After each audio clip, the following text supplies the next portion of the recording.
한동훈 전 대표가 네. 대구에 대학생들 강연을 갔다가 어떤 소동이 있었던 모양이에요. 탄핵 결정이 어떻게든 결론이 나고 난 다음에 한동훈 전 대표가 가서 자신의 정치적 포부를 이야기하는 것은 정치인의 당연한 정치 활동인데 굳이 지금 가서 보수의 심장에 가서 심장 멎는 소리를 할 필요가 있었나. 심장 털리는 소리.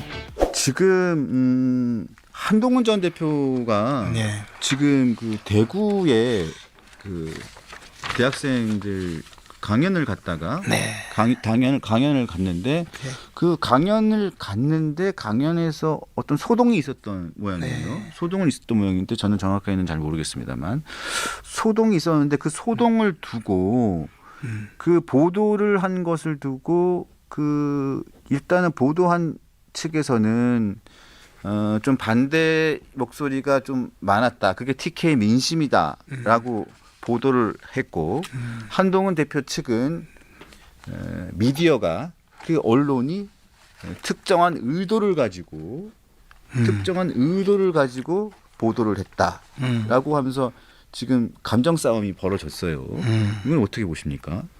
근데 뭐 미디어가 어떻게 보도했는지 모르지만 어쨌든 대구 경북은 지금 전체적으로 윤석열 대통령 탄핵 반대의 분위기가 굉장히 커요. 예. 그런데 그러면 이게 이제 뭐 탄핵 결정이 어떻게든 결론이 나고 난 다음에 한동훈 전 대표가 가서 자신의 정치적 포부를 이야기하는 것은 정치인의 당연한 정치 활동인데 지금 탄핵 결정이 되지 않고 있고 지금 탄핵이 기각될 것이라는 기대감이 막 충만해 오르는 이 판에 탄핵이 기각되기를 바라는 많은 분들이 있는 대구에 굳이 가서 내가 윤 대통령은 왜 탄핵되어야 되는지를 알려드리고 그리고 빨리 대선을 치러서 내가 대통령이 돼야 된다 이것을 알려드리러 간 거 아니에요. 그러면 대구 경북 사람들이 그래도 뭐 보수의 심장이라고 하지만 그 보수의 심장이라는 것이 전통적인 윤리에도 굉장히 좀 강한 뭔가 이런 분들인데 아니 이게 전한길 강사께서 하시는 말씀 있잖아요. 뭐 돌아가시지도 않았는데 뭐 제사상 차려놓고 고가고 있다고 그래 뭐 식으로 끝나는 네. 그런 비난도 하던데 사실 그런 심정이 있어요. 그렇지 않겠어요? 이 뭐 하는 짓이냐 이런 마음이 있어서 사실 그 자리에 모인 사람뿐만 아니라 그 반대하는 데 모이지 않는 사람들도 이 불쾌감이 부정적인 감정이 더 높아졌을 거라고요. 그래 굳이 왜 저리 하나 이런 생각이었는데 보도 내용은 제가 자세히는 모르지만 워낙에 많은 비난의 시위가 있어서 뭐 지하 통로로 들어갔다고 해요. 대구에 우리 집이 경대 북문 쪽에 있어요. 네. 어머니가 돌아가신 마지막 하던 집도 경북대 북문 거기에 복현 오거리라고 하는데 거기에 있던 건영 아파트에 어머니가 사시다가 마지막에 돌아가셨는데 제가 거기에서 무려 한 20년 이상을 살았어요. 그러면 난 경북대학에 지하 통로가 있는지는 처음 알았는데 지하 통로로 갔다고 하는데 또 그게 아니라고 하더라고요. 어쨌든 뭐 잘못 알고 지하 통로라고 한 거는 아닌지 모르겠는데 근데 이게 정치인이 어디 가서 뭐 토론회를 하거나 강연을 하는데 거기에 막 모여서 반대 시위를 하고 하는 것은 사실은 좀 극히 이례적인데 굳이 지금 가서 그렇게 보수의 심장에 가서 심장 멎는 소리를 할 필요가 있었나? 심장 털리는 소리, 예? 그렇잖아요. 네. 심장 핥히는 소리. 저는 그 점에 대해서 그냥 좀 문제 삼고 싶어요. 굳이 그러시지 마시고 조금 지나서 탄핵 결정되고 나서 좀 더 자유롭게 하시는 게 좋지 않을까라는 그런 생각이죠. 그리고 좀 그렇게 되면 감정만 더 생기죠. 그리고 당연히 강연을 듣고 싶어하는 분들이 있어요. 그래도 그분들도 있지만 그에 대해서 불쾌감을 느끼고 적대감까지 느끼는 분들이 있다는 걸 그것도 좀 생각해 주시면 좋겠어요.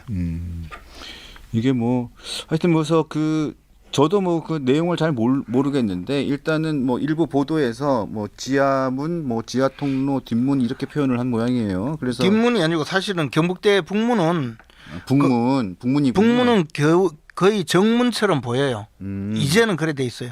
경북대 정문이 약간 이렇게 작은 길, 거긴 대현동인데 원래 그 문으로 옛날에 다 다녔거든요. 북문은 그쪽에 문도 없었는데 그 큰 길이 북문 쪽으로 뚫리면서 북문이 그렇구나. 정문처럼 되어 있고 북문이 정문처럼 되어 있다. 또 후문도 있어요. 후문도 후문은 또 따로 후문은 있고. 또 이제 사실은 그 후문은 좀 골목길에 있어서 조금 작고 또 정문은 작은 길에 있어서 옛날 시내버스 타고 다닐 때는 그 정문으로 대부분 다니고 북문 쪽은 문이 거의 없다시피 했는데 이제는 북문이 정문처럼 돼 있어서 북문으로 들어갔다고 하면 정상적인 통로는 맞아요. 그리고 지하 통로는 제가 없는 것 같은데 암만 생각해도. 근데 그렇게 기사를 쓴 모양이네요. 예, 그 아마 그건 전에 듣고 한 것 같은데 그러나 반발은 극심하다는 건 아셔야 되죠. 그거 뭐 문 가지고 이야기하는 것은 좀 아니고 그런 것 같아요. 저 지하 통로는 아직 생각해도 무슨 뭐 두더지가 뚫어놓은 지하 통로도 아닐 테고. 예? 근데 요즘에 보면 제가 느끼기에 네. 한동훈 전 대표도 그렇고 한동훈 전 대표, 홍준표 대구시장, 네. 뭐 오세훈 시장이 누구 비판하는 거는 제가 못 봤어요, 솔직히. 그분은 잘 비판하네요. 네, 누구를 비판하는 거를 제가 누구를 못 봤어요. 네. 그러니까 같은 당 사람들끼리 이재명밖에 비판하네요. 비판 안 하는데 한동훈 전 대표도 직접적으로 뭐 같은 당 사람을 누굴 비판하는 건 못 본 것 같은데. 근데 이제 그 밑에 주변에 있는 분들 그 밑에 있는 분들이 거의 예. 이빨들이 많죠. 주변에 있는 근데 홍준표 시장은 직접 다른 분을 비판을 해요. 홍준표 시장님은 예. 대신 대신이 없어. 물어뜯을 사람이 옆에 없어요. 없고 홍준표 시장님 그리고 직접 한동훈 대표는 안 해도 돼. 예. 워낙 많아서. 예.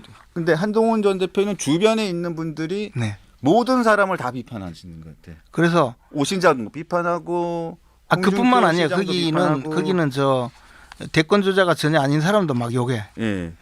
그래서 좀 그래서 아쉬울 때가 좀 있어요. 제가 이렇게 보면 그러니까 유권자가 아닌 걸로 아나 봐. 그래도 그런 부분들이 좀 한동훈 전 대표한테 도움이 안 된다고 저는 생각을 좀 해요. 좀 그런 거 보면. 왜냐면 홍 시장님은 홍 시장 본인께서 다른 홍 시장님은 그게 마케팅 수단이고 지금까지 그래서 또 홍준표야. 그래서 시원하거든. 홍 시장님이 자꾸 다른 사람을 비판해서 홍 시장님한테 도움이 좀 안 되는 것 같고 한동훈 전 대표는 가만히 계시는데 주위에 계시는 분들이 모든 분을 다 그냥 공격을 해가지고 홍 시장님은 도움이 꼭 안 된다고 할 건지 말 건지는 또 달라요. 어쨌든 그래요? 지금까지 그렇게 해오신 분이잖아요. 시원하고 재밌어요. 또 그런 면이 네, 있을 수 있군요. 재밌어요. 마케팅 방법이니까. 네, 뭐. 그러니까 제가 앞에서 보기에 좀 그런 분이 아쉬운 것 같아요. 서로 뭐 이렇게 양아치 뭐 연탄가스부터 그동안 해오신 분들이 많죠. 근데 그래도 지금까지 오늘의 홍준표를 키운 것은 바로 그런 발언인데 그렇죠.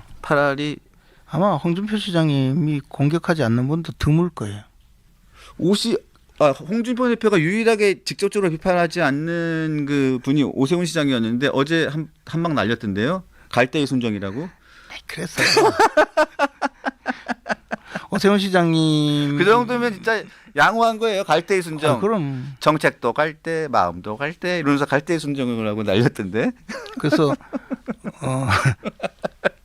그래서 그래도 뭐 같은 대학 후배고 오래 알고 지낸 또 후배라고 그래도 많이 봐주시는구나 생각을 했어요. 근데 오세훈 시장한테는 제일 아플 것 같아. 갈대의 순정이라고. 안 그래서 그래도 뭐 지금 힘들어. 어디 언론 보니까 오락가락이라고 해놓고 오나라 오자를 붙여가지고 오세훈 시장을 또 고치셨구나. 예? 또 고치셨네요. 홍 시장이 그렇게 아니 그게 아니고 어느 언론 제목이 오세훈 시장을 그 빗대어서 오락가락 오세훈 이래가지고 오세훈의 오자를 그 오나라 오자를 붙여가지고 오락가락 뭐 이래가지고 해놨더라고요. 그러니까 그렇게 언론 보도가 나는데 거기에 갈대의 순정이라 했으니 얼마나 아픈 지적이에요 사실. 하여튼 홍준표 시장님은 하여튼 당대 최고예요. 남 욕하는 데는. 맞습니다. 진짜로 촌철살인이 그리고 아주 독하세요. 독하세요. 네. 그리고 하여튼 저도 많이 당했어요.